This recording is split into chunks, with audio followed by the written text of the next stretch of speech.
Good morning. Welcome to The Scoop. How are you all doing? It's Tuesday, 14th of September. My name's Grim D, and I'm joined by Bibbe. All right, Bib. The game. Salve game. Wagwan. I'm good, man. Are you good? Yeah.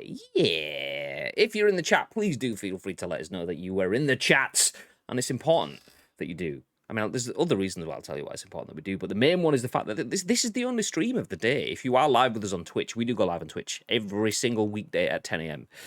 Ish. If you are in the chat with us, it's Tuesday, so we only have one stream on a Tuesday, unless you get extra evening streams. But we do give you additional Adam Savage dropping the follow. We do give you additional Adam Savage. He absolutely infected my mind. Then thank you very much for dropping the follow, dude. Good morning. Good morning. Morning, Shagger. So we do give you multiple streams on most days of the week, just not Tuesday. Tuesday's busy work day, so we only bring you the one stream, the podcast in the morning, the Scoop.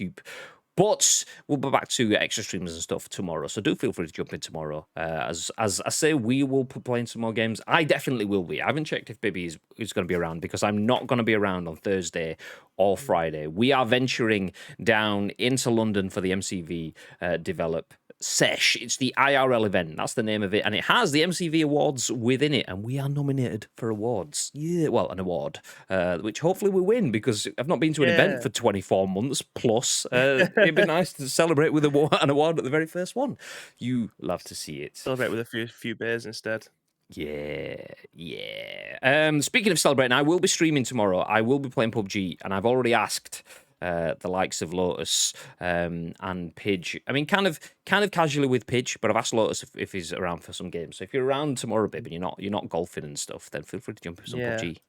I don't think I will be, because I don't think I'll be playing on Thursday either. I mean, the weather's meant to be garbage, and my father-in-law's not here. He's decided to go away to Blackpool for the week. So he's the person I usually play with on Thursday. I don't think I'll be playing golf this week, so we could be good. We could be good to join in. So have a foursome on Thursday. What you're saying? Because you've obviously played some NBA 2K this week. Mm-hmm. We've played some Predator Hunting Grounds recently. You've been doing your Curzon Ashton Football Manager save. Basically, we have all the games. So what are you thinking? No, we're saving that. Let me go big bib just so we can get that on the screen. What was that? What was the reveal? No, we're saving that. 5th of November apparently is when it's going to be dropping, the PS5 version. So we're waiting. It's still in its cellophane wrapper. Obviously, I end up buying this. Again, this is a PSA. If you haven't got Skyrim Special Edition on your PlayStation 4, go onto eBay and buy it for about £14. Otherwise, you'll end up spending about £40 on the PlayStation dashboard. You don't want to be doing that. Save yourself some money and you get the PlayStation 5 version for free. Go ahead and do that as soon as you can. But we're saving that for then, because I know full well I'm going to start it now, and then I'm going to have to restart it again when the PlayStation 5 version comes out. And I have 7,000 copies of Skyrim, right? I don't need to be playing it again for no reason. So yeah, we'll wait for that one. But yeah, it's going to be a toss-up. I do really want to get back into playing NBA again. There's so much that I need to learn. So I think I will have to look at more tutorials and get advice from people. Like Jordan came in yesterday and helped me out loads. Obviously, Willis jumped in and give me advice on the court and things like that. The button combination, I've never known a sports game, right? Obviously, we play a lot of football on this channel, PES, FIFA, whatever, Football Manager. We know football inside out. I know how to play basketball, but the split-second decisions that you have to make on the court are something that I've never ever come across before. It's not like NBA Jam, pass the ball, shoot from the halfway line, you're good to go. You know what I mean? It's so simple, but this is it's the biggest learning curve that I've ever seen in a sports video game. Like, I can't get my head around it. I don't think it'll be absolutely great viewing until I learn the basics, because I don't even know that. I know how to pass, I know how to shoot, I don't know how to dribble, I don't know how to defend. It could be a road to glory, Curzon Ashton still. I don't know. We'll figure it out, but obviously there's always one way to find out, and that's by following us on all our social media platforms. Yeah. See, I did watch a little bit of your NBA 2K stream yesterday. So I was actually, when I streamed last night, I streamed Big Rumble Boxing. If anyone jumped in last night's stream, that was off the schedule, just randomly. Yeah, let's do a little stream. I'm not going to be around for most of the week, so I'm going to do an evening stream. I meant to play a little bit of Big Rumble Boxing while PUBG finished installing. Ended up playing Big Rumble Boxing for almost the entire stream. Creed Champions, by the way, excellent game. Shout out to Koch Media for gifting that as well, once again. But I mentioned your stream. I wanted to watch your NBA stream, so use you as my sort of guinea pig, my learning curve. But I had like Mhm. back-to-back calls yesterday, so I didn't get to see hardly any of it. So if I Yeah, pick that game up, I'm going to be like, whereas you had yeah. Jordan and Wally jump in to give you like handhold and show you the ropes. I'd be just there like, derp. I don't know how this works. It's so difficult. It's probably the most technical sports game I've ever played. Like NHL, I can pick that up. I've played that for so many years. I can pick that up and play it, no problems, no questions asked. Baseball is one of them. The ball's being pitched at you. You can hit it. Cricket, same thing. It's not that difficult. But basketball, it's everything's so difficult. Like I can't get my head around it. Like, how do you dribble? How do you manage to do like a different kind of jump shot so you can give yourself away? Like you push yourself back off the defender and give yourself that little bit of space, a little bit of composure and things like that. There's so much going on, and you just don't have time to think. And then you get people who was just shooting 3-pointers from the other side of the court against me, and I was like, I don't know what to do here. Like, I'm just so lost. But I suppose that's to be expected. Why should I think I need to go into a sports game that I've never really played before and think that I'm going to be do all right? Like it's a complete different Because sports we've game got I've never Pavino. done before. Did they not even know? God damn. Apparently not. Yeah, it didn't look like it either. Just a little bit of a shout. It's been live for 1 minute, so it's probably too late already. But games PS5s have just gone on sale. You can get PS5 console, PS5 digital, and PS5 bundles from Game. Obviously, they will save more stock for bundles because it's Game and they like to rip people off. But game.co.uk if you want to get yourself a PS5. Check it out. No ad, Yeah. no spod. I've just seen PS5 stock UK tweet it. I've been messaging a bunch of people this morning because when I saw which one was it? It was Argos. Argos went live this morning with some PS5s, and Mhm, there's a bunch of people that I know are after them. So I've been messaging mhm. shitloads of people this morning. So yeah, I seen if Paul missed out. he did, yeah. So Paul, I won't name people just in case they don't want names shouting out. The only one that I've done visibly was Iceman in the Discord because I know he's Manchester based, and I know that Manchester Fort, which is an Argos kind of local to me, had some in stock, although Mhm. they've all gone now as well. So I've messaged a few people. So yeah, if you're after PS5s, they are on sale ish now. Actually, someone I've just told about it says queue started at 2 minutes, jumped up to 10 minutes after about 15 seconds. I'm out. Yep, that's game. Yeah. Trash. Yeah. If we've just had Argos today and Very and Game, you can bet Amazon will probably have a stock soon, and that is Mhm. usually the best experience. I've managed to get mine from Amazon. But yeah, anyway, that is that. Let's jump through the chat, see who's here. Gagad says, good morning, Bibby and Graham. Boom, boom day. Thank you very much. Graham, boom, boom day. That was last night's stream, by the way. Me absolutely melting everyone as Adonis Mm. Creed in Big Rumble Boxing Creed Champions. It's actually a ridiculously good game. It Although, is. word of advice, if you get knocked down, get up again. They're never going to keep you down. I didn't mean it like that. But if you get knocked down, don't start reading chat because you have to keep smashing square to get up. And I lost a fight because I wasn't paying attention.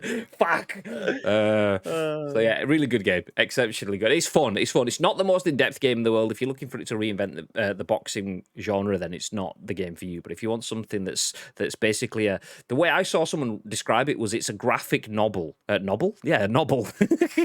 A novel. A graphic novel with rocky some good music in the background. Not that you could hear that on my stream yesterday because of DMCA, and some boxing in between. Then give it a try. It's not expensive. It's worth it. King Comic, good morning, dude. Madge, hey, how you doing? Mr. Adam Savage, once again, thank you very much for the follow this morning, dude. Hey, let's Thank you so much. go. Kevin Ashburner is back. Hello and morning to you. Right back at you, dude. Hey. Adam Savage said, mate, I miss you. I have so much time for the shirt. I'm going to see West Ham at the weekend. Still can't believe I'm going to see Big Ron live. Mad. Mhm. Enjoy, dude. Enjoy. I'm gonna try and drop down later on in the year. I do have an in, obviously, so I usually get to see some of the Champions League nights, so I'm hoping that I can go see Big Ronnie in a UEFA Champions League night, because I've seen him at Old Trafford, but I've never seen him in the Champions League, so that's what I'm hoping to tick off before the end of the year, fingers crossed, hopefully. Madge says, dang, this Nets team is so hard to defend. Is that NBA 2K? Is that what we're talking? Nets is NBA, right?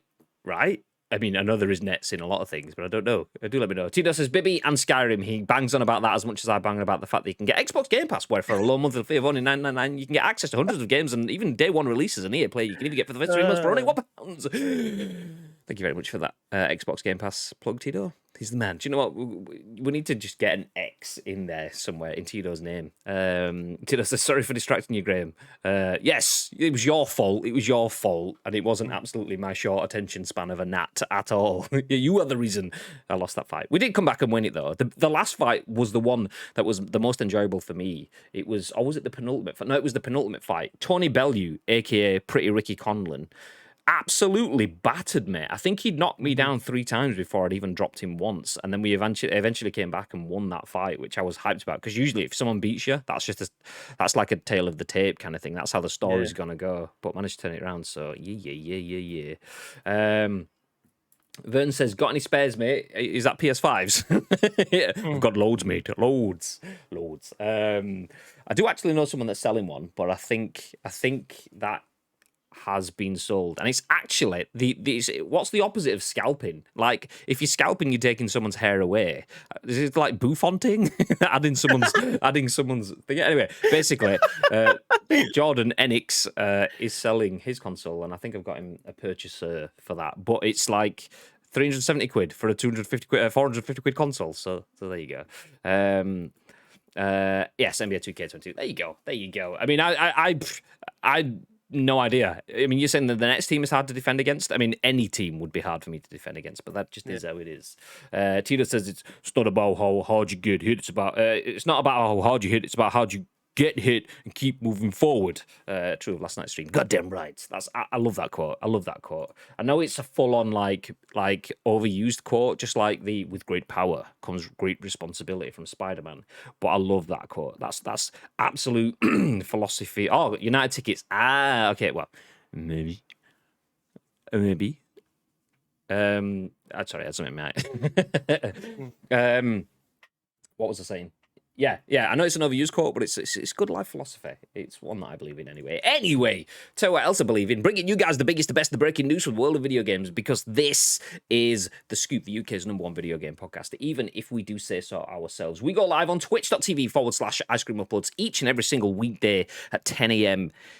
ish. As mentioned, we do bring you the biggest, best, and breaking stories, but we also give you our thoughts and impressions on those stories. But that's not it. We want your thoughts and impressions. If you are in the chat live on Twitch, please do feel free to get involved, because we turn the live stream into a podcast, a video that goes on YouTube, and an audio podcast that goes on iTunes, Spotify, SoundCloud, and Google Play. Lots of places where people can watch it and listen on demand, but only you guys here on Twitch get involved in the chat on behalf of those that do watch and listen on demand. And if you are watching and listen on demand, hey, how you doing? We appreciate you. Morning. Right, or evening, because it's on demand. It could be afternoon, love. We don't know. Good weekend, love. Yeah, Saturday listening. Anyway, before we jump into the show, we will give you the usual reminders that we do. Subs get prizes. Subscribers get prizes. Ish. Well, one does. We do the loot drop every month. The next one is on the 4th of October, and we need to figure out a prize for that. I think we should do the same sort of thing again. Let's get another poll up, put a few games into the hat, maybe even throw NBA back into that one, because we've got a few people playing that.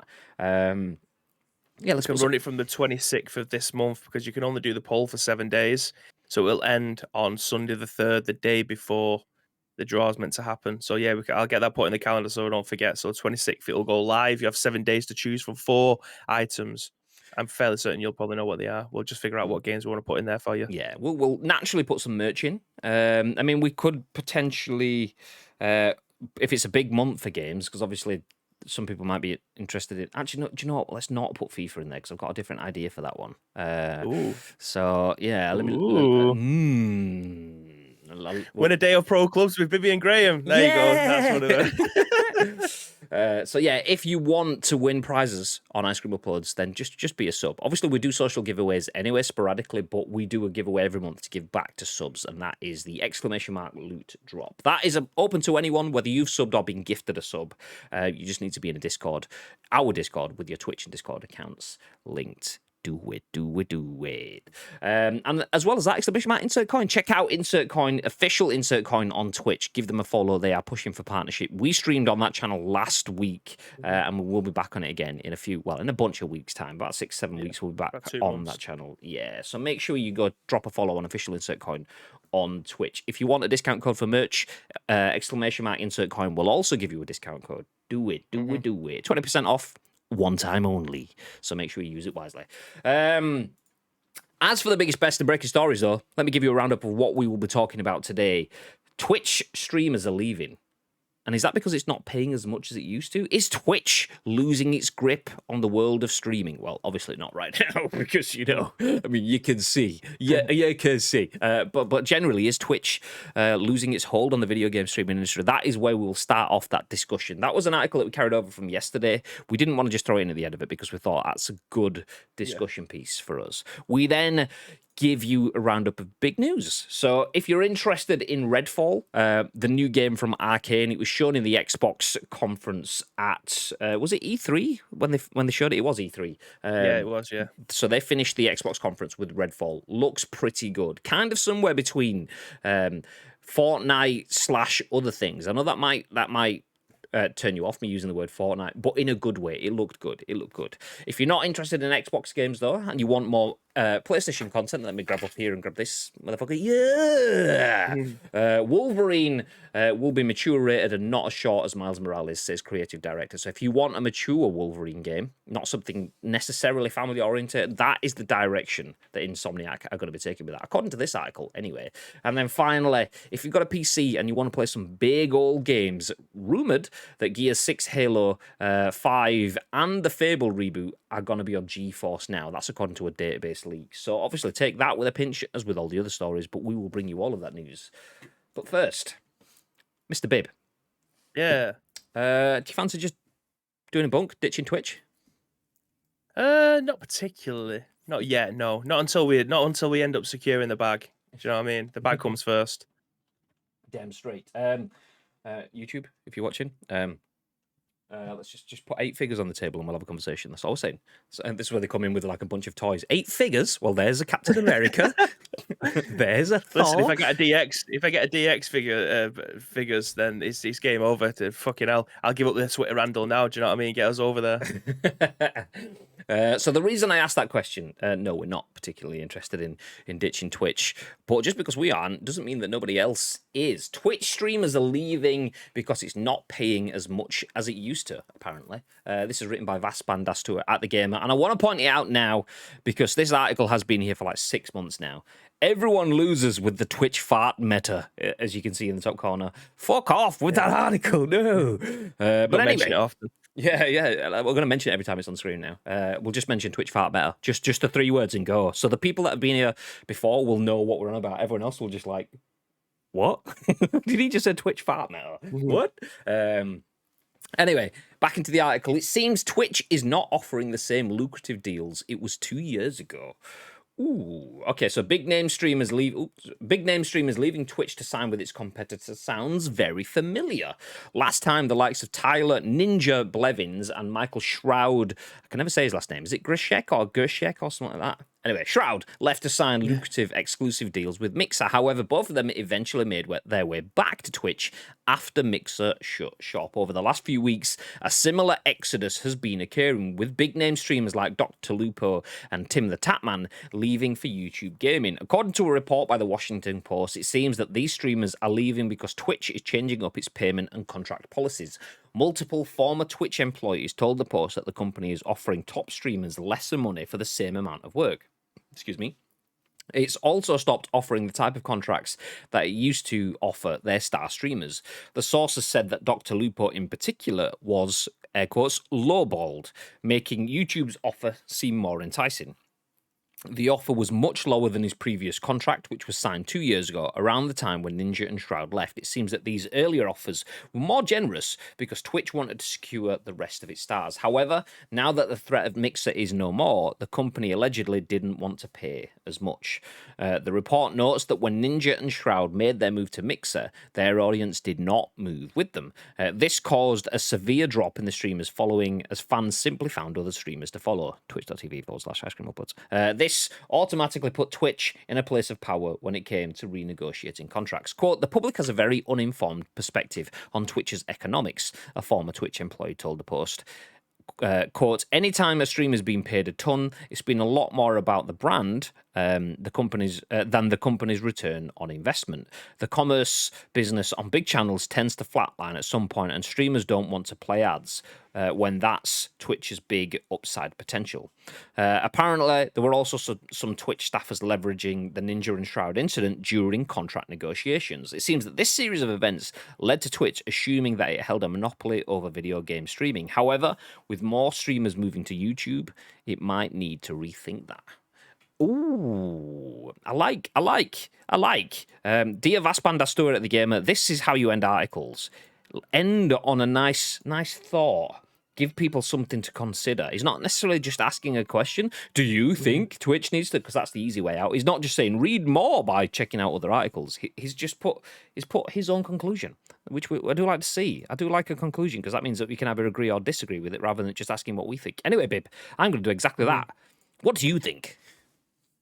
Yeah, it's interesting the way that they've kind of shifted the goalposts. A lot of Twitch spent a lot of money to try and bring or to try and keep their most talented creators over the last 2 years. Obviously, since Mixer came about, people was jumping ship. They left there. They ended up getting millions and millions of pounds. Mixer went under. They had their contracts paid out. And naturally, they're coming back over to Twitch again because as soon as their go live went back on Twitch, the audience that didn't exactly move. I was one of those people. I didn't move over to go and carry on watching Shroud. I never really watched Ninja anyway, so that was kind of irrelevant. But as soon as Shroud came back over again, I was back watching him. I didn't feel the need to go onto a different platform to find him because I like everything under one roof, which is obviously what we've got over here on Twitch. As soon as I turn my PC on in the morning, go onto Twitch, get it loaded up, and then we kickstart our day off. Like I'd like to have a little bit of background noise while I'm working and things like that. So not having him there was a blow for me personally. But he was secured the bag. There's absolutely no problem with that. He made a lot of money. He's he was already comfortable. He's even more comfortable now. And I imagine he's even more comfortable now he's back on Twitch because naturally you've got your Twitch primes and stuff like that. You can go over and secure them.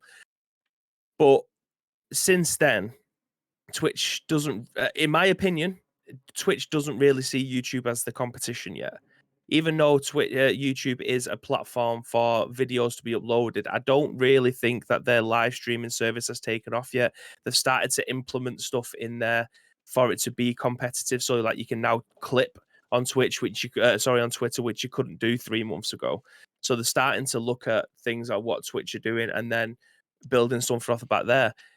But moving people like Lupo over, Tim the Tapman, Timmy Tenders can now go and play with Dr. Disrespect, which he's wanted to do since Doc got banned. Like his Timmy's first stream and Doc's first stream back with Timmy was unbelievable. The numbers that they were doing was incredible. So they're obviously doing something enough for them to be able to move over. Twitch is instead for, do you know what? We actually don't need to pay out as much as we used to because YouTube aren't really the competition. Your contract's nearly up. Do you want to renegotiate? Okay. Here's what we're going to be offering you. It's less than what you want, but we actually want more from you. We want a designated and committed, I don't know, 100 hours a month from you, which for them guys, it's nothing because I stream for 8 hours a day.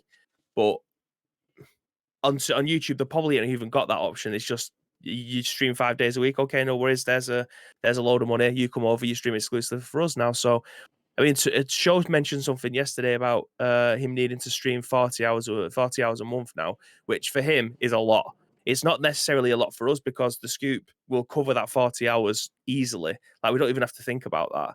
But for other people like Show, who will probably stream every 3 days for 2 or 3 hours, to try and make the 40 hours is a lot. And it's a hurdle that wasn't there. And I personally don't think it needs to be there. So it doesn't surprise me that people are moving over for more money and less work because you do that in life. If you're doing a job now and your competitor came in and give you the double your pay for less hours, of course you're going to jump over. Why wouldn't you? Because your work life balance would become even better then. So this doesn't surprise me. It genuinely doesn't surprise me, especially with all the contracts all seem to be expiring at the same time. It's just put an even bigger dent in the very small pond that was these massive streamers that was getting paid millions to be able to stream there every single month. So yeah, again, it doesn't surprise me. I wonder when Twitch will see YouTube live streaming, not as a platform, YouTube live streaming as is it YouTube gaming? Is that what it's under? I think it's just YouTube now. So they originally started with YouTube gaming. YouTube gaming still exists, I think, like gaming.youtube.com, but they realized it wasn't really taking off, so they just started to absorb a lot of the functions and things that they've made for YouTube gaming into YouTube general. So it started off with a big push from YouTube to gaming.youtube.com, which was YouTube gaming, and it just didn't really get the traction. So you go back 4 or 5 years ago when they actually released YouTube gaming, they expected that to be Twitch on YouTube, but it didn't really take off. So the cool things like the live streaming stuff, they've just absorbed into general YouTube. So I think it's just YouTube now. There could be some gaming remnants, but the idea is just YouTube. So I don't think they might not have binned off YouTube gaming because some people use it, but eventually it'll just be another thing that YouTube kills and absorbs into the bigger YouTube kind of thing. The YouTube gaming thing, the portal was quite nice because, like you said, it was like gaming.youtube.com or whatever. So it's separate from the actual live YouTube page, which who was it in there? Tito says, I like Twitch, everything is easy accessible. YouTube, Facebook, I find it clunky. I'm the exact same. If someone's streaming that I follow, like Wiz used to stream on Facebook, I could never find it. Unless I'm scrolling through my profile to try and find it, I could never find him. Like, it just doesn't seem accessible at all. Like, YouTube's the same. The gaming portal was cool because it was a different URL, but it's just another barricade for people to try and get past if they didn't know it was there.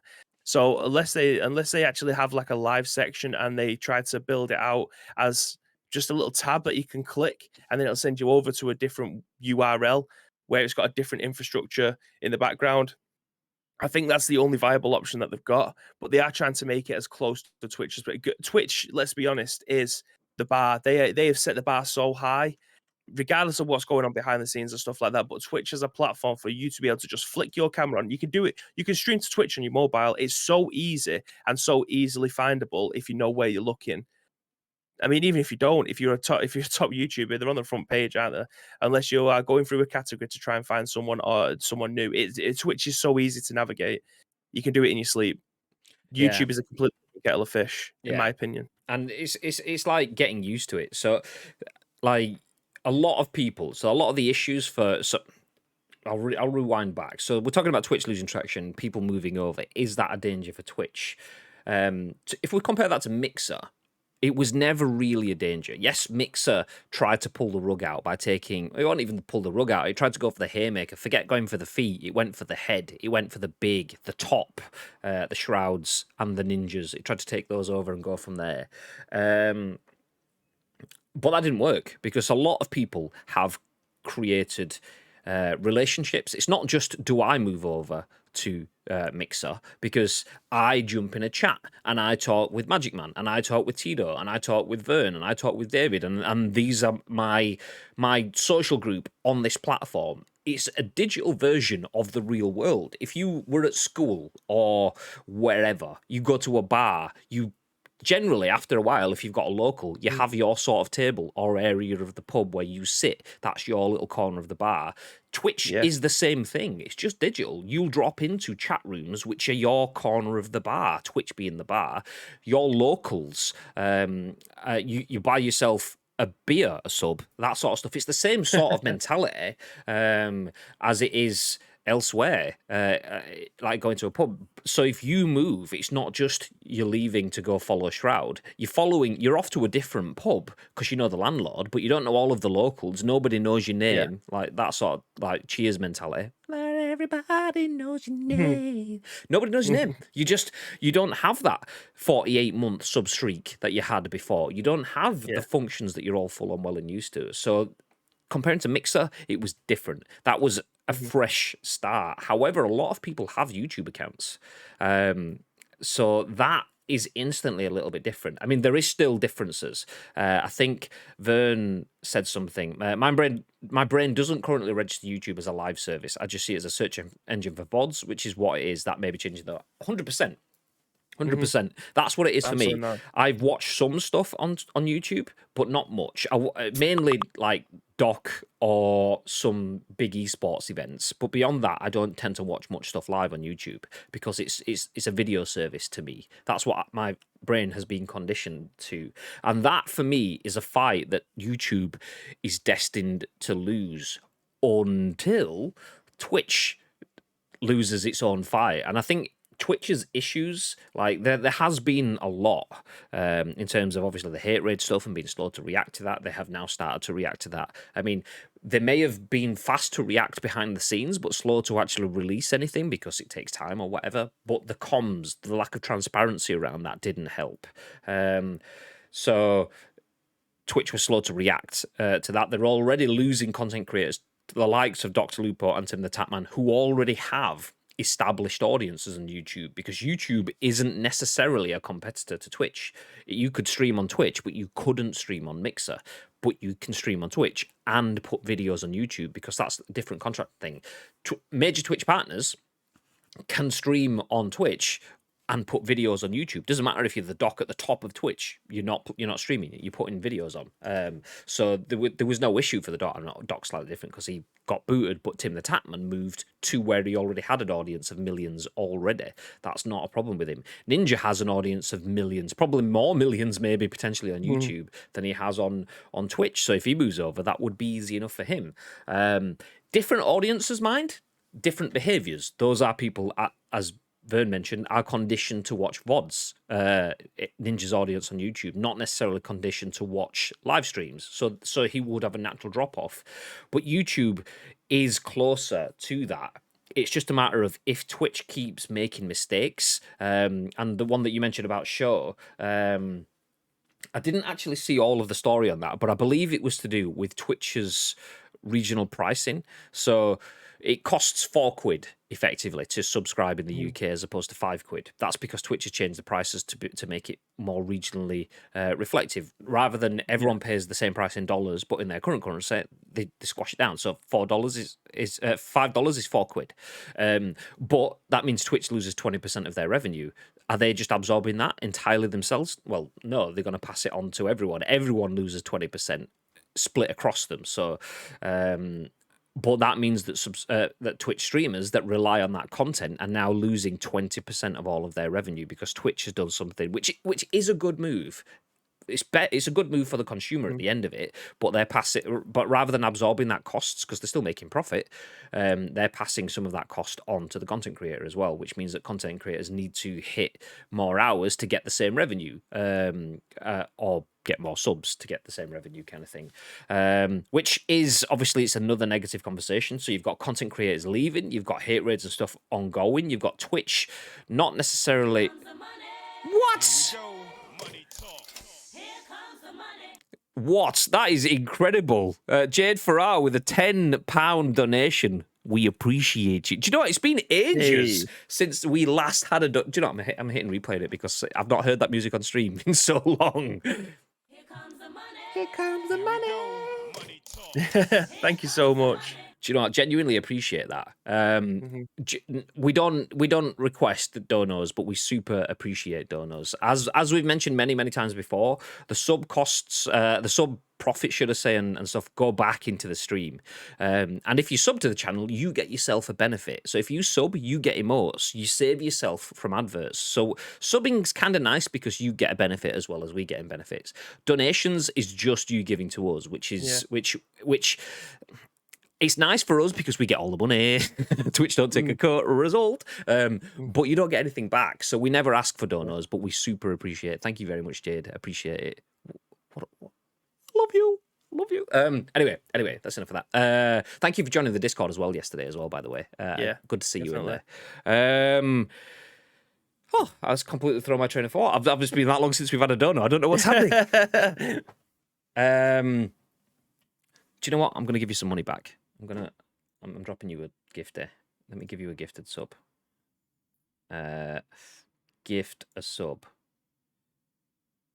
So you guys in the chat, what are you? I know you've obviously been putting your own thoughts and opinions in there about what you think of YouTube and Twitch, but in terms of people like Lupo, people like Timmy Tenders, the Shroud may end up making the move at some point as well.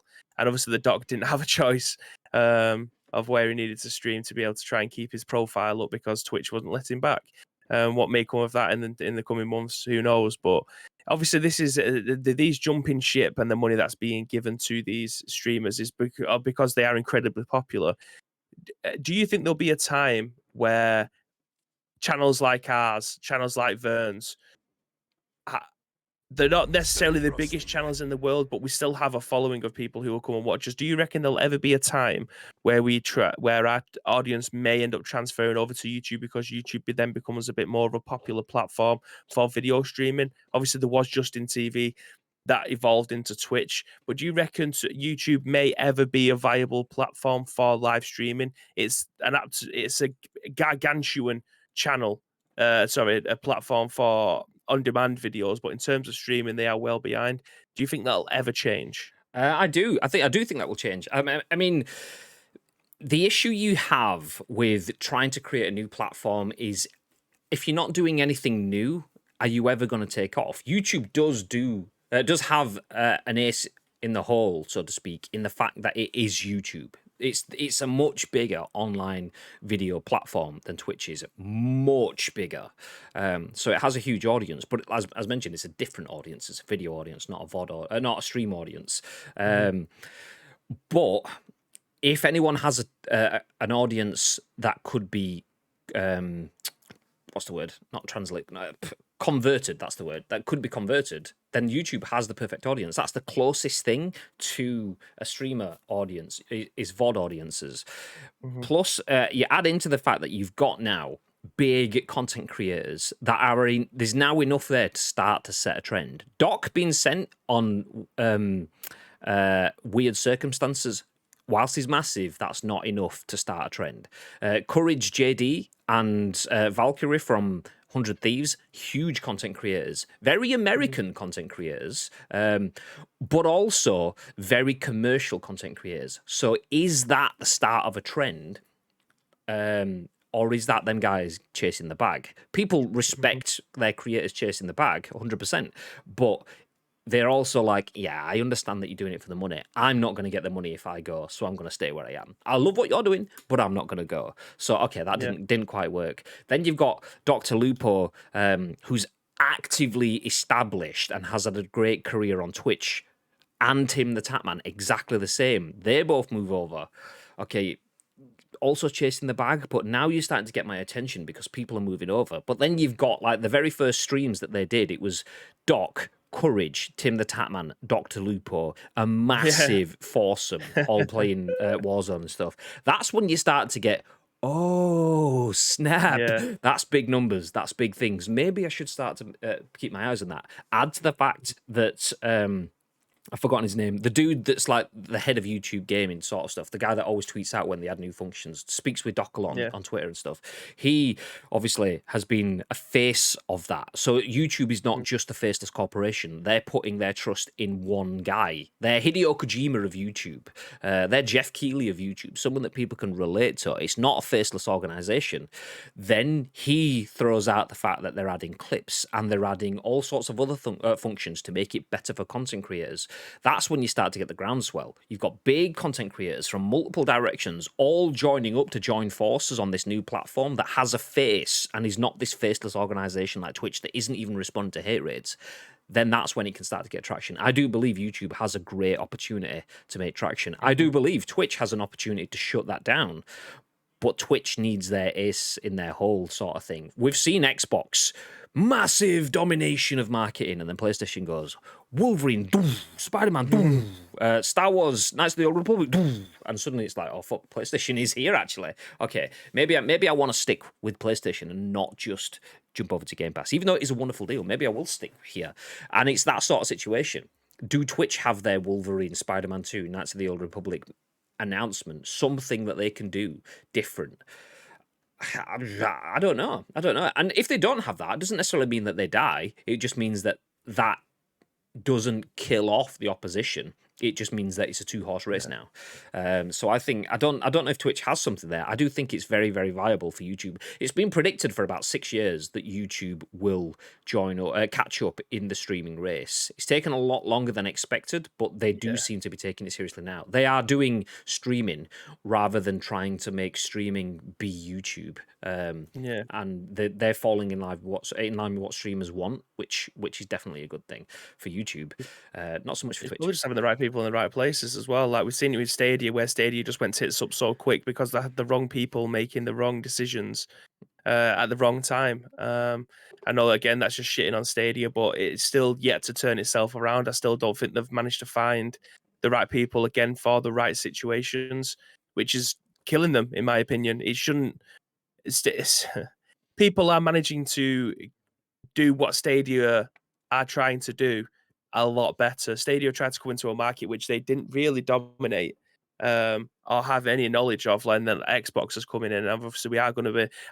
Who was it before? Actually, was it Iceman I mentioned, or was it King Comic about the NVIDIA GeForce stuff later on? I'll have to look back through on that, but like people are doing. It was Ian. Oh, was it Ian? Sorry, yeah. Ian. So yeah, there's a lot. Stadia should have been first out the gate with that, and there was. It was just an absolute disaster. Hopefully, this won't be the same thing with YouTube. They've obviously been going at this for so long now. Like I said, 8 years. 8 years is a long time for something like YouTube, who probably has all the money in the world to try and make this a viable option. Did they have the wrong people? Like you said, the bloke who is kind of talking to Doc all the time, who was the facilitator of trying to get these deals over the line. He's in the right place at the right time, and he's obviously very good at what he does. Where were these people 8 years ago when they tried to get this off the ground?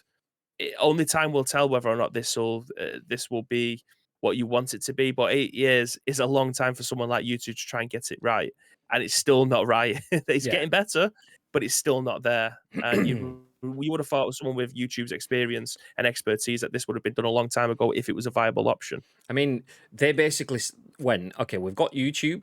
Let's make a completely different part of the website, gaming.youtube.com, which has similar functions and also some different functions. Plus, it turns to a night theme rather than a day theme. That's all people want. A different website that's darker than YouTube's normal white template. No, they want functions, they want meaning, they want subscriptions and all that sort of stuff, which now exists on YouTube. But they had to add all of that stuff over time. And now they're at a good point where I do believe that they can contend with that. And like Tito says, at the end of the day, competition is healthy, and people moving away will force Twitch to try harder. I think Twitch is a strong brand, but with all brands, they can become complacent. If the money is rolling in, why innovate? I think it's partially not so much the why innovate, it's the why rock the boat. Because sometimes innovation brings change. Oh, am I offline?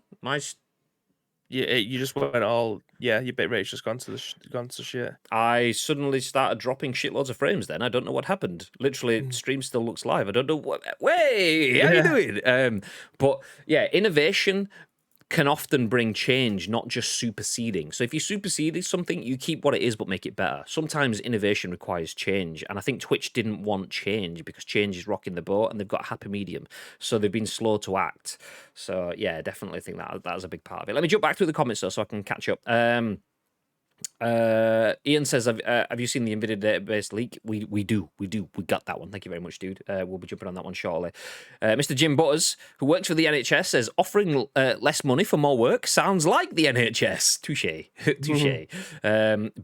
Big Twitch streamers are leaving, says Vern. As a big Twitch streamer, it makes it easy to take your audience to another platform. Makes sense from a business POV. That is 100% Vern flexing, by the way. He's a massive Twitch streamer. Do drop the Vernimator on Twitch a follow if you haven't already. Do it now. Mad says, Vern moving to YouTube. And he said, I said big. I'm so sold. Twitch don't even know I exist. Oh, they know. Tito says, I like Twitch. Everything is easily accessible. YouTube and Facebook I find clunkily. I'm still hoping Amaranth will take her talents elsewhere. Vern says, my brain doesn't currently register YouTube. And I've done that one already. If YouTube gets their streamer functionality and viewer functionality implemented, then it gets interesting for things moving forward. I'd expect many communities to move over and away from Twitch shenanigans. I mean, the thing with Twitch is a lot of people and I know a lot of people feel the same, because I've had a lot of conversations, and not everyone, but a lot of people feel that Twitch isn't fully professional. Twitch started out as Justin.tv, and there's a reason why you've got the Kappa face and the Craigasm face, and they're all like staff and mates of staff from the original Justin.tv Twitch team, because it was super, like, it was a bunch of dudes making some stuff together, like people that work together were like, okay, this is cool for us, this is our inside joke, this is our humor that bred out into a larger joke, and nice.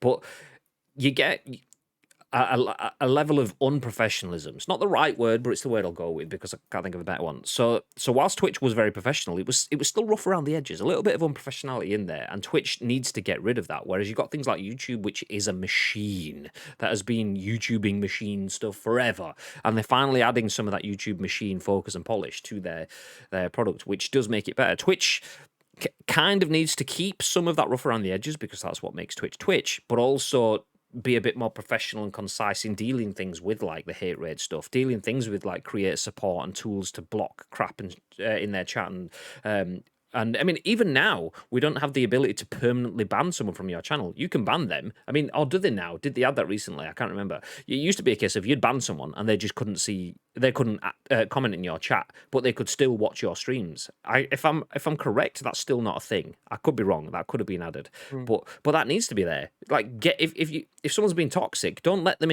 even listen to the conversation. Boot them. But yeah, YouTube will no doubt be better at dealing with things like that. And that's the sort of thing. But that is quite good, because as I don't know if it was Vern or Tito, someone said competition is good. If we get a good viable option from YouTube, and Facebook carries on strengthening its offering, and Twitch is there as well, then that is not only good because we have multiple options, and as we've seen from the console race, if you have two horses in a race, you get much more competition, which increases the quality of what you've got at a much more exponential rate. Facebook, YouTube, and Twitch/Amazon are all competing. It will get better faster for everyone. That's what we need. Plus, if you then start to spread stuff wide, it means that you've got potential of being a bigger fish, or at least the pond being smaller, because not everyone is on Twitch. If people start to move to YouTube and to Facebook, then you're speaking to your audience on Twitch rather than your audience in all of online streaming, which gives content creators a bit more of a market share as well in that, which is nice. I mean, obviously that's a very extreme situation. There's still going to be millions of people, even if they do spread it around, but it just gives you a bit more chance. Mixer was effectively a startup, so it was unknown to viewers, but YouTube is a better known brand than Twitch to the general public, so there won't be that big of a hesitation for fans to follow whoever they want over. Exactly. I mean, that's it. A lot of the UK, compared to America, just Twitch, they don't even know what Twitch is. Watching people playing games. I mean, I've seen YouTube videos. I get that if you can't play it for yourself. But when you just sat watching people just play it yourself, mate. And a lot of the world is still like that, but the UK and stuff. So YouTube breaks that wall down, because it's called Twitch. What, like a one of those on your shoulder? A Twitch? No, you're all right. No, thank you. No, I'll sit with my YouTube tar. Jade says, my pleasure. No, happy to support. No. Take the sub. No, genuinely, super appreciate the dono, dude. I just wanted to say thank you. So I gave you a little bit of it back. Thank you very much. Enjoy the gifty sub. Cheers for the dono. Mad says, it should be a viable platform. It depends on how they look after their content creators, protecting them and the viewers. Right now, it's not all that, but Twitch has a number of problems and gaps in creator controls. It does. And that's the thing, though, is Twitch needs to bridge those gaps. Even if it can't fix them, it needs to show that it's dealing with them, and that's where it's weak at the moment. It's the lack of a discourse, and that's PlayStation's issue. Doesn't have the discourse, doesn't have the comms, whereas YouTube has a face. It has one guy who can solve all of your problems. I mean, he only speaks to Doc and people that are huge, but it's the aura that brings. You still talking about Twitch? Parallels with a gaming company there. I missed that one. Talking to Tito. Okay, I get you. I may have been alluding to that in my comment, but without directly referencing them. But equally, I worked for Sainsbury's, one of the biggest supermarkets in the 90s, but they sat on their asses and lost their reputation, and are now stuck in supermarket dead one. You can lose relevance very quickly. I mean, I was talking about Blockbuster yesterday. Same thing. Rumors the Chopper says, hey, greetings from Greece. Hey, welcome Hey, in. Greetings hey, from yo. Manchester. How's things, dude? Mad says, to me, Twitch behind the scenes sounds like it's run from Series 1 versions of Jackass. yeah, I mean, that's it, though. Jackass, it was a great product, and it was supremely enjoyable, but you just know it was a little bit chaos behind the scenes, and it somehow managed to bundle its way to success, and that's kind of what... I don't know if that's definitive, but that's what a lot of people believe Twitch has been like. Obviously, it's probably not the same as much with Amazon there, but there's still got to be some sort of elements of that. Anyway, the one thing that YouTube has over Twitch, in my opinion, is that bloody stupid only partners only being able to change the resolution at peak times because it costs my friends who are small streamers mobile viewers. How do they grow when they lose viewers at peak times? I mean, we don't have that issue, and we've never had that issue, but it's a ridiculous issue. And it's like, you think this is like, what is the reason for that? Is it server space and stuff like that? Twitch is owned by the company that owns Amazon Web Services. They own the internet. So I just don't understand it. That is an unfathomably bad decision. And a lot of legacy Twitch partners, people that have the ability to do that, will be like, you need to grind for it. It's par for the course for becoming a partner. And it's not, though, is it? It's a rubber band, should I say. You're making it difficult for people to grind for partnership because they have something that other people don't have as a barrier already. Do I watch Bibby stream or do I watch Tim the Tatman? I mean, obviously I'm going to watch Bibby stream because it's Bibby and it's oh shit, Bibby's his own. I'm on my phone and I've only got mobile. Oh fuck it, I'll watch Tim the Tatman instead. So yeah, okay. Sorry, Bib. Bibby doesn't even get a look in because of that, which is bullshit. And thankfully, we've never had to experience that because it is a bad thing. Certain times of day, or like if your stream slot is a day slot, if people are at work and using mobile data for that, some of them either don't have strong enough connections or just don't want to use all of their data in one day, will watch at 480p, 720p because it's accessible. If you can't give them that, then it's not accessible. Or vice versa. If people want to go up to 1080p and you don't have that function because they want to see it in glorious HD, and you don't have that, it shits on them that way. So, yeah. Yeah. I'm somewhat of a setup geek. Can I ask what cameras you guys are using? Sorry for going off topic. No, feel free. So I'm using a Sony A5100 with an aftermarket lens. So I have autofocus lens on a Sony A5100 and also have an alternative cam, which is a I want to say C920. I always get it wrong because I had an old smartphone. So yeah, Logitech C920, which is this one. And are you using a Logitech one, Bib? No, I'm using some proper shit one. It was a 1080p wide lens one, so you could see more of the room. It was on Amazon for like 12 quid. I've got a Logitech C270, I think it was. So it only does 720p, but I used that one for a close-up camera. But this one was just like one that I found on Amazon that did 1080 and had a wide angle lens, so you could see more of the room. But yeah, that's all I'm using. They're not expensive. I can't afford expensive cameras.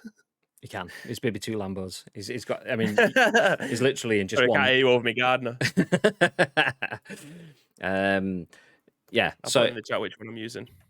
I mean, are you looking for a new cam or what? Because we can. I mean, we won't do it now. We'll continue with the show, but we do like good setup conversations and stuff in streams. So yeah, jump in any of our other streams and we'll run through. We'll show you bits and stuff. Nice. Becky Chin says hello there. I'll read.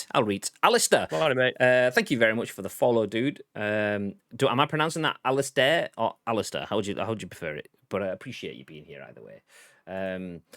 Let me jump back into this tab. There we go. I can see what's next. Nice. Okay, we'll put a pin in that conversation there. We've had a nice long conversation on that, so we'll start to pick up the pace as we jump through the other articles for today. Bib, would you be interested in playing Redfall? I would, mate. I cannot wait to be able to play Redfall. Well, do you know what? I'm not going to help you with the weight, but I can satisfy the hunger a little bit. As Steph Nunneley at VG247 says, in-game images of Arkane Austin's co-op vampire game Redfall have leaked online. Someone, Yeah. somewhere, isn't happy about this, says the tagline. Long conversation that, just a tad, just a tad. Good job we didn't take on the end of yesterday's stream, wasn't it? It'd been a 3-hour stream. Exactly. It seems someone has either gotten their hands on Redfall or found some images of it and posted a lot online. The in-game images of Redfall apparently show an early version of the game, so it's worth noting you aren't seeing a finished product.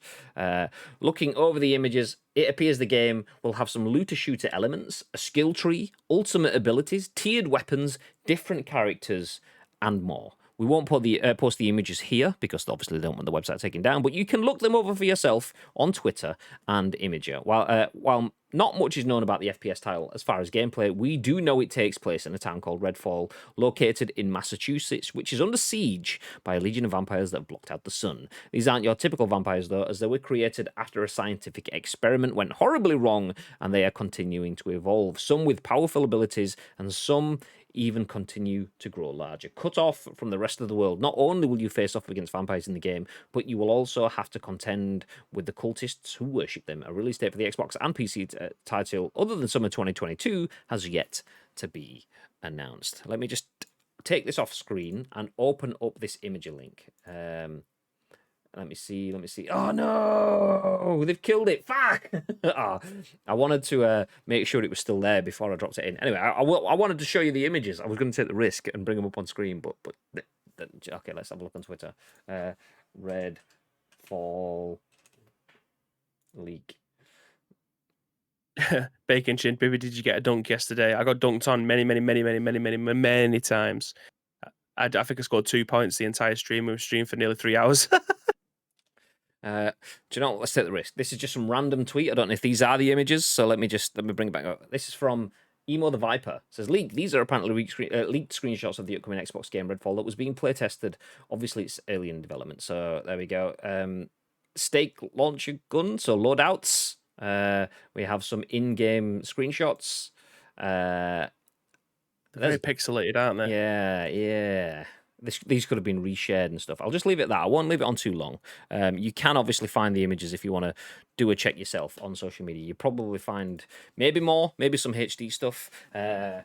But interesting. Anyway, babe, we don't have the images to show, which is fine because we wouldn't have spent too long with them on screen. But we do have some details as well. If taking what the images show, they show that the game has some looter shooter elements, skill trees, ultimate abilities, tiered weapons, and different characters. Does that sound good for you? I mean, that just sounds like the perfect baby game, doesn't it? Just take what you get off with the likes of Destiny and the likes of Borderlands, throw in a couple of vampires and an awesome trailer, and this is pretty much a baby game day one. Like, no two ways about it. This is probably one of my most anticipated games of next year, potentially if it comes out next year. But it definitely was one of the biggest games that we saw at E3, and I can't wait. I genuinely can't wait to see more of it. It's a shame that these have been leaked, but I mean, fuel to the fire. You're making the game look even better, in my opinion. Yeah. I mean, it is a shame that they've been leaked, and if they have been leaked in low res, that is a little bit of a shame for the people at Arkane, because a game that premiered. Do you know what I will do to give you some assets? Obviously, for those that may not remember what Redfall was, I will play the trailer that was shown during E3. Yeah, it was dynamite. So this is the E3 announcement trailer. On VG247's website. I will keep it muted. It's a 4-minute trailer, but it looks pretty good. It's a shame that it was shown early because we're obviously getting the cycle broken. I mean, we would be daft to not comment on something that was out in the public sphere, but it still sounds good. It's not just another rinse and repeat BR. The fact that they have effectively, well, not crafting, but player development, skill trees, the fact that you can have tiered weapons as well, which is obviously pretty standard for BRs. Fortnite has white, blue, green, and legendary and stuff. This isn't going to be a BR. No, it's more like the Back for Bloodish sort of stuff, isn't it? As far as I'm aware, it's going to be a 4-player. I don't think it's going to be like Back for Blood. I think it's going to be like an open world game. Oh, okay. See, I thought. I mean, I read some on rumors in terms of could there be BRs and stuff in it, which is kind of where I was going from with that. But it looks good, whatever the format of Yeah. it is. Yeah. Either way, looks dynamite. But looter shooter, progression, tiering, skills trees, so you can customize your characters. This does look good. This does look good. The fact that you've got some verticality potentially. Obviously, you've got buildings. You've got people floating there. I mean, what's more vertical than floating upwards? Obviously, then you add to that the super abilities, which I'm assuming might be the ultis. So the fact that you've got the vampire stuff, obviously someone just appearing from the sky and so on. It looks decent. It could be a very good game. It could also be a bit of a, but these images haven't weakened the positive thought that I had. Even though they're crap quality and stuff, they do look good. They do look good. I can't wait for it. It's going to be amazing.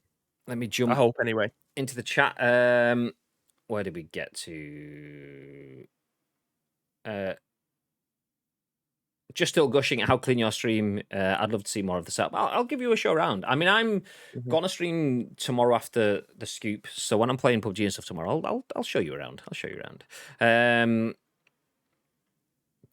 Oh, it's an Xbox exclusive. Who cares? In all seriousness, has to be annoying having leaked images. Yeah.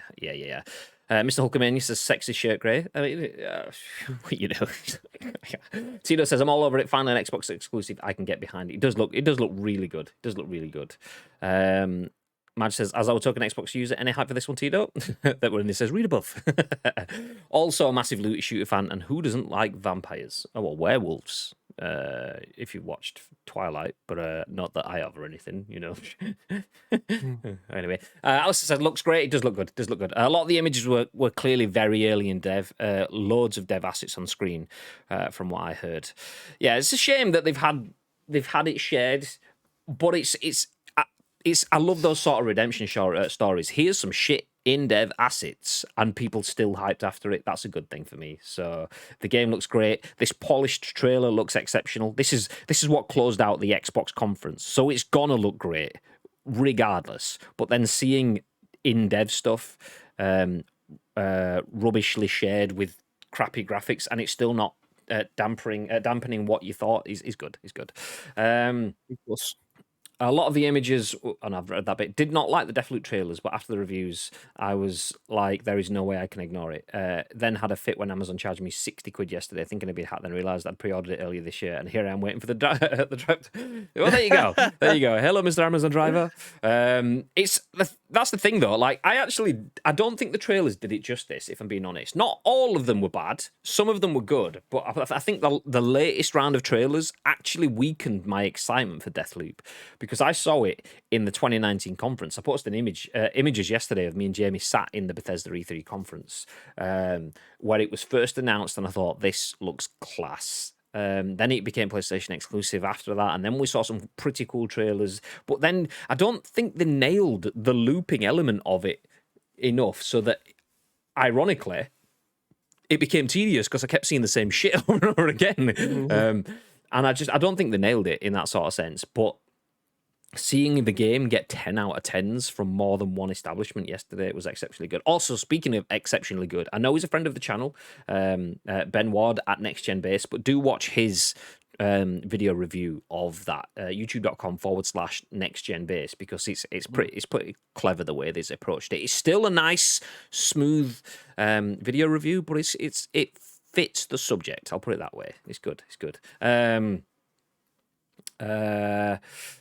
Agreed, they need a proper marketing team. I see you next time. You goddamn right. You goddamn right. I mean, I wonder if the fact that Bethesda were taken over, well, not Bethesda, ZeniMax were taken over in that, and it being a PlayStation exclusive made by an Xbox-owned brand, and there's probably multiple disconnect points and so on. So, not that they would have wanted it to fail at all, but I think it probably makes the thing a bit more difficult. There was probably less scope for negotiations regarding trailers and stuff, but the fact that it still was an exceptional game at the end shone through, which is what you wanted to see.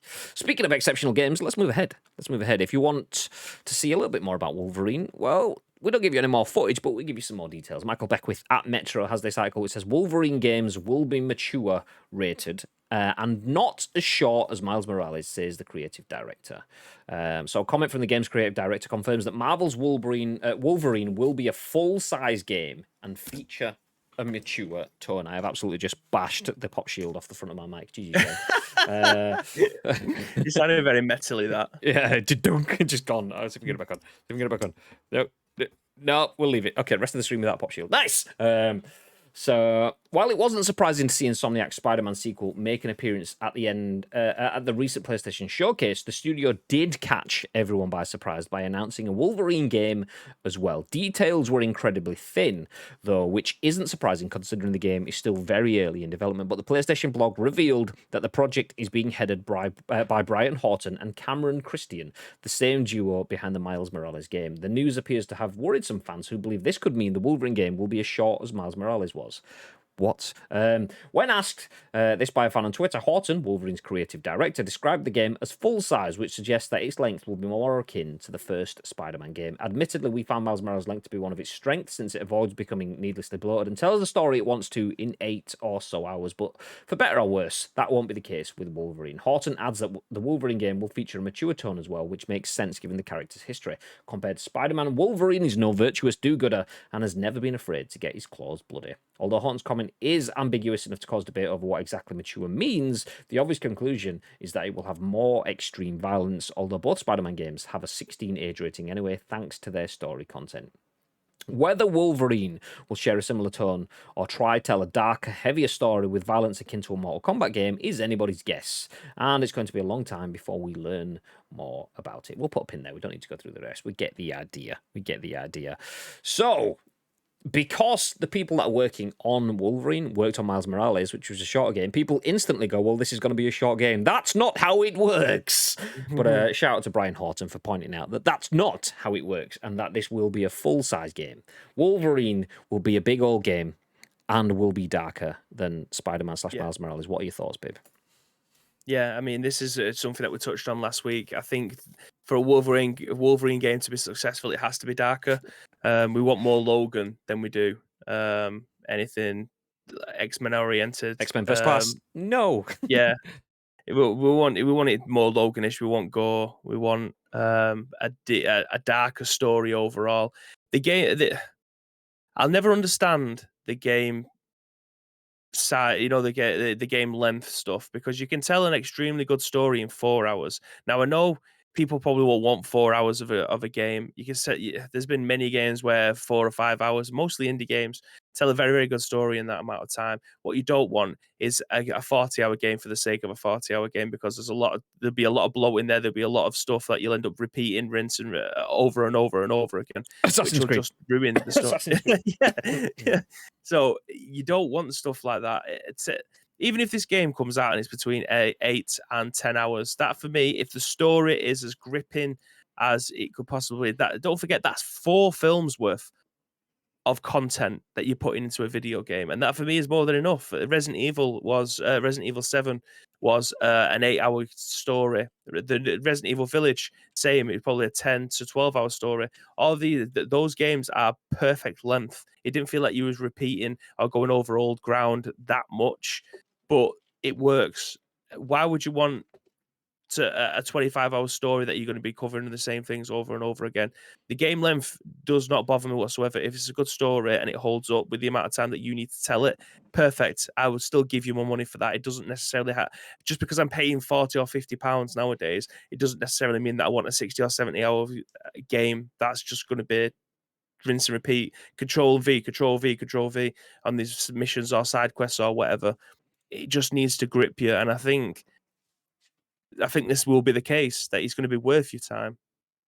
Yeah, no, I that's the thing, is like, what is the story? The story is going from point A to B or Z, however, and that's the point. Is that is the story. However long that takes depends on the beats that you have along the way. If they want to make a game of a set amount of time, then they know that they are restricted or require to beef the story out enough to that. But that's the thing what Insomniac do. By saying that, okay, well, you've got an 8-hour story there, it needs to be a 20-hour game.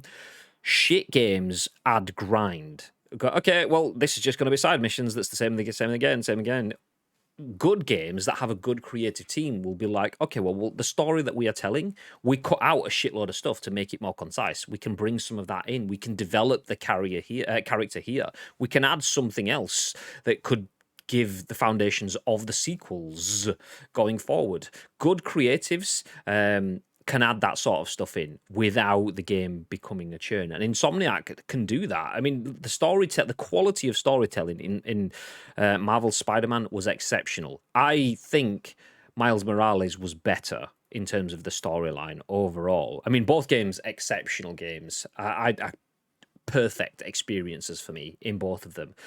Miles Morales was much shorter, and maybe it's because it was kind of like you were almost like a superior version of Spider-Man in that one because of the extra skills that Miles Morales has. But the emotive nature of the story, I don't want to give any details, but the emotive nature of the story in Miles Morales was just incredible. And if that's what they can tell, an exceptionally incredible story in 8 hours and do it really, really well, and also do the same thing over 20, 30 hours with Spider-Man, then why would people even have any concerns? Insomniac is a good storytelling brand. We've seen that many times before. So the fact that they're releasing another Wolverine story, and the people that have worked on it worked on Miles Morales, they probably worked on other games too. Doesn't mean that everything's going to be rinse and repeat. Oh, well, they actually worked on a TV series that gave 30-minute episodes, so the game's going to be 30 minutes long. That's not how it works.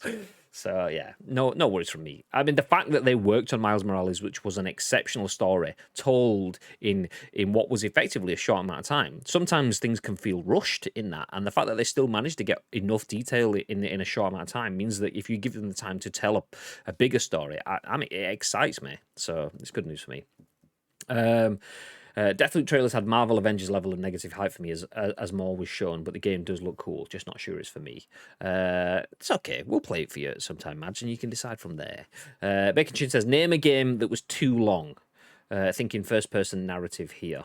Do you know, I actually joked and said Assassin's Creed. I will go back to Assassin's Creed, and in terms of the very first game. I know this is not a unique point, but this is the reason why I've not played an Assassin's Creed game since the first one. Not because I dislike them, but because the first one was such a chore that I never finished it. And then, as a result, never played 2, 3, 4, Black Flag, all of the stuff that followed.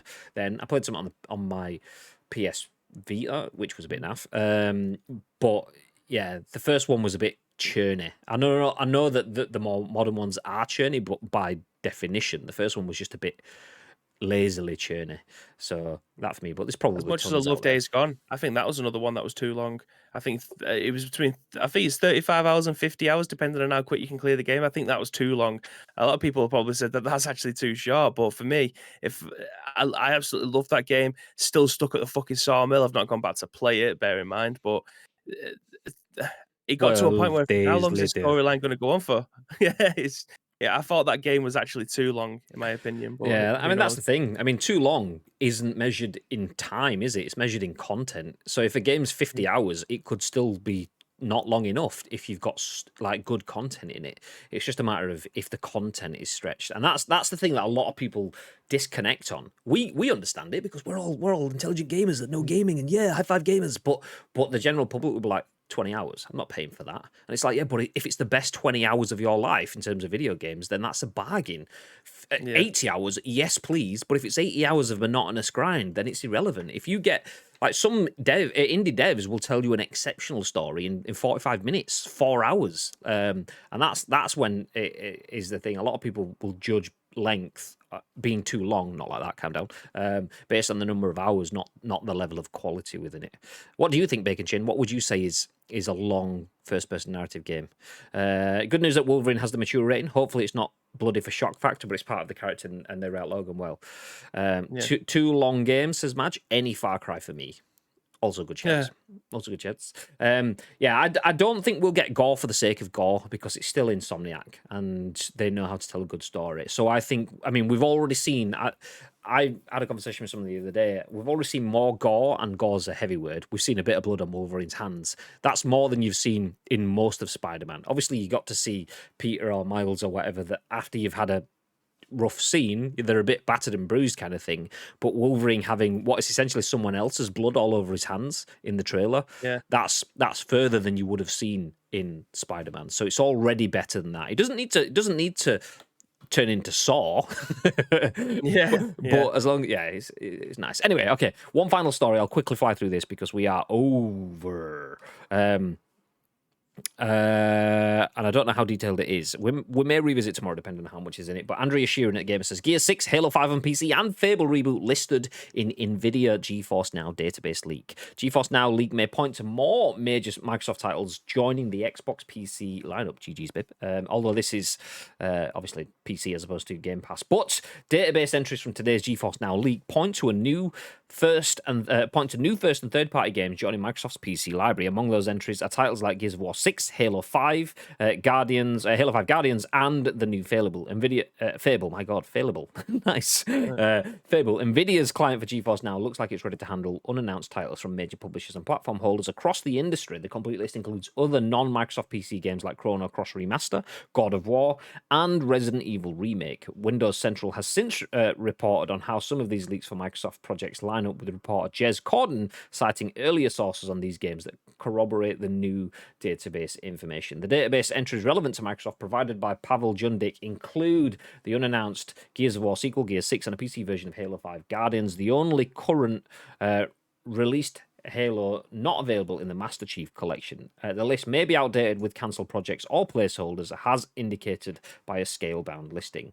Some of Microsoft listings also include games still using the codename, but those entries appear to be what lend the list credibility in the Windows Central report. Microsoft Game Studios placeholders list Oxide unannounced, Project Woodstock, Project Holland, and Project Typhoon. Fable's Reboot, revealed last year, was formerly Project Holland. Project Typhoon is said to be the latest game from Avalanche Studios' Contraband. While both of these titles point to games that have since seen a name change, they may be holdovers from a long list of projects still in development and unannounced. Scalebound was a Platinum Games project cancelled in 2017.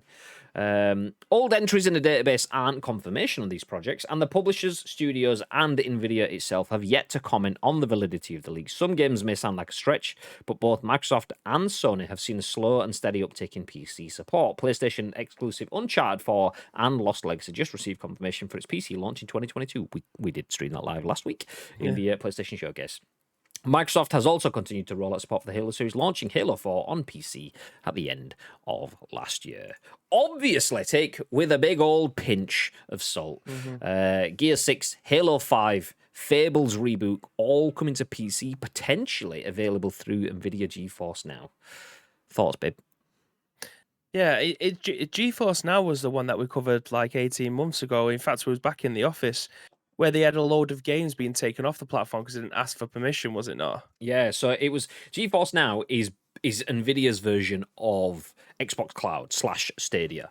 And they had the likes of Call of Duties and everything on it at the beginning because they fucked up. They basically got Call of Duty and Co. in for a beta test and assumed that they got their agreement for a full launch. So when they launched GeForce Now and all these games were available through it, Call of Duty and Activision and Co. were like, didn't get our permission for that. You got our permission for the beta test, not for the live test, so take our games off. So they had to backtrack and take a bunch of games off, which did weaken their appeal. However, at a similar sort of time, Epic then did come back and go, actually, we really like the idea of this. We do have the Epic Games launcher, but we also want people playing more of our games in more places. So we don't mind if you can launch Epic Games through GeForce Now. So the idea with GeForce Now is that you play your Steam library and your Epic Games library and whatever through their device. So you're still buying the games on the Epic Games Store. You're still buying the games on Steam, but you're playing it through GeForce Now. So Epic supported them. So they have had a bit of a mixed history. Some brands saying, nope, we want control of all our products and you have to buy it through us. Others going, we don't mind as long as you buy it through Steam. You can play it wherever. So yeah, that was the one. Yeah, so they kind of come full circle here, haven't they? They've managed to get the backing, potentially, of some of the big hitters where you're able to play these on the go or in your house on a different PC or whatever. So, yeah, I mean, it's, again, competition for some brands that may not be doing it as well as they probably should be doing. Stadia. So, yeah, again, it's nothing better than competition, is there really? Yeah, exactly. For this kind of thing, that's exactly what you want. You do want that competition. So yeah, there's not too much that we can say on that right now. It's it's a pinch. It's taken. It's a leak, should I say? Take it with a pinch. Does sound plausible. There's a lot of history and a lot of sources pointing towards it. A lot could change, but it's kind of a no brainer for me. I mean, I'm very much in favor of NVIDIA GeForce Now because it's just giving you a way to play games that already exist. You can pay for GeForce Now, so what it is it's free. You essentially play the games. I don't know if it was through a browser or through an app, and you get like an hour at a time. And once your hour's up, you go back in and do it again, and you go back in and do it again, and you go back in and do it again. Or you could pay for access as basically a top tier user, so you get really good quality gameplay, and you're always available to play it. I'll sit up, nice. I'm in favor for it. It gives people an opportunity to play games on the go for free. Plus, they can make money from it if they want, and it's fine. It's nice for me. So I hope this is true. I would like to see NVIDIA GeForce Now show Stadia how it should be done. Yeah. And that is it from us. Thank you, everyone that's tuned in for another long old scoop today. We appreciate you for an hour and 20 minutes ish sticking around. We are not back today unless Bibby decides, do you know what, forget, I'm going rogue, and throws on a stream this evening. But it's probably not. You never know, though. Tuesday night is football night, ladies and gentlemen. I mean, I did it last night with Big Rumble Boxing, so maybe I jump on. I don't know. Probably not, though. United's on as well. Yeah, exactly. Early kickoff. This is why I'm wearing the shirt today. So, yeah. Just a reminder then that we will be back at 10 a.m. tomorrow with the next episode of The Scoop. We'll have some gameplay and stuff tomorrow with the PUBGs. I won't be around for Scoops later on in the week, so Bibby will see out the week after I'm done tomorrow. I'm AFK for the majority of the week, but we do have a lot of stuff coming. Yeah. Speaking of which, Mr. Bib, is there anything you'd like to add? Yeah, again, thank you very much to each and every one of you that have joined us for today. All your subscriptions, your follows, and your donations, very much appreciated. But if you want to help shape the rest of the shows this week, and there is 3 of them, there is 2 ways that you can do that. First of all, find us on social media. It is at Ice Cream Uploads across all major social media platforms, or get involved with our Discord. If you're watching this on any of our on-demand services, go to the description. All the links that you require will be listed there. But all we need from you is URL plus your thoughts and impressions. We will then give you our thoughts and impressions on the very next show, which will be at what time tomorrow, Mr. Graham Day? That will be at 10 a.m. Ish. I've got one more thing to say as well. Say it. I know there's new subscribers and I know there's new followers that have joined our Discord, and I have noticed that some of you guys have got a sub badge next to your name, but you're not in the subscriber part of our loot drop. Please, if you have subscribed, make sure that you link your Discord to your Twitch so that you do get a chance of winning this month's prize, which, again, we don't know what it's going to be yet. We haven't decided, but at least you get a chance of being in there, because it'd be a wasted sub. Obviously, thank you very much for subscribing to us. We appreciate that, but we'd like to give you something back. You have a chance of having something back. Please get them linked. Yeah, like Bacon Chin in the chat says, link it up. Link it. Yeah, make sure you link it. Your Twitch account and your Discord account. Go into your Discord, and if you don't have your Twitch linked to your Discord, you could be missing out on prizes. A lot of people do it, even though we'll tell this to them all the time. Sometimes Discord just decides to unlink accounts. Like Mr. Gallic Clark found the other day. He'd been playing for God knows how long, and his accounts had become unlinked. So check it. Make sure you're linked, because we don't want you to lose out on stuff. Gagad says, don't do it, because he wants to win. I see what you're doing there. Touche. I applauded, but no.